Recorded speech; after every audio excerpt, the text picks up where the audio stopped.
Bismillahirrahmanirrahim. Assalamualaikum warahmatullahi wabarakatuh. Perkenalkan, nama saya Ridwan Burhanuddin. Saya dari Administrasi Pendidikan 2018. Saya di sini akan memaparkan sebuah materi tentang teknik penggunaan data BPS dalam perencanaan pendidikan. Langsung aja ke materinya. BPS itu sendiri merupakan badan pusat statistik atau lembaga pemerintah non kementerian yang bertanggung jawab langsung pada presiden. Sebelumnya BPS merupakan Biro Pusat Statistik yang dibentuk berdasarkan Undang-Undang Nomor 6 Tahun 1960 tentang Sensus dan Undang-Undang Nomor 7 Tahun 1960 tentang Statistik.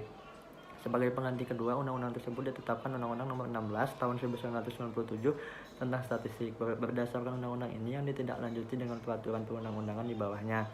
Secara formal, nama Biro Pusat Statistik diganti menjadi Badan Pusat Statistik sampai sekarang ini.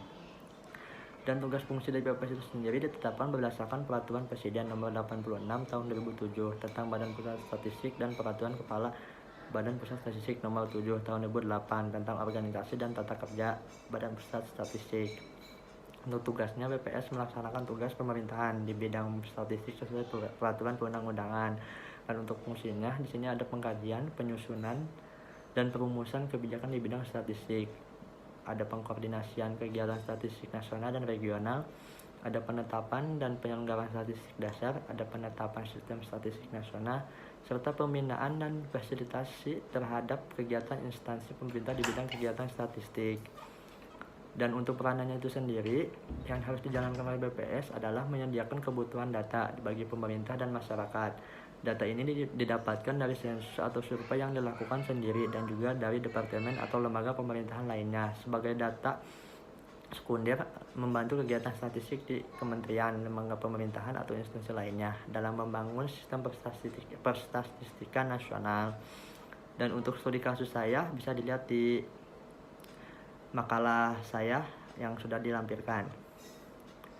Jadi dapat disimpulkan, BPS itu sendiri adalah Badan Pusat Statistik yang atau lembaga pemerintah non kementerian yang bertanggung jawab langsung pada Presiden. Badan Pusat Statistik sebagai penyedia data statistik dasar yang sepenuhnya diselenggarakan oleh BPS, data statistik sektoral yang dilaksanakan oleh instansi pemerintahan secara mandiri atau bersama dengan BPS, serta data statistik khusus yang diselenggarakan oleh lembaga, organisasi, perorangan, dan unsur masyarakat lainnya secara mandiri atau bersama dengan BPS.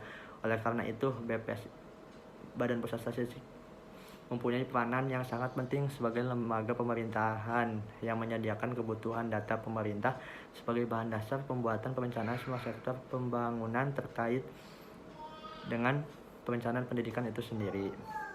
Dan dari kesimpulan dari studi kasus saya, dilihat dari data Kemendikbud 2017 dan 2018 menunjukkan adanya penurunan jumlah sekolah dasar negeri, namun pertumbuhan tersebut diimbangi dengan penambahan jumlah sekolah dasar swasta.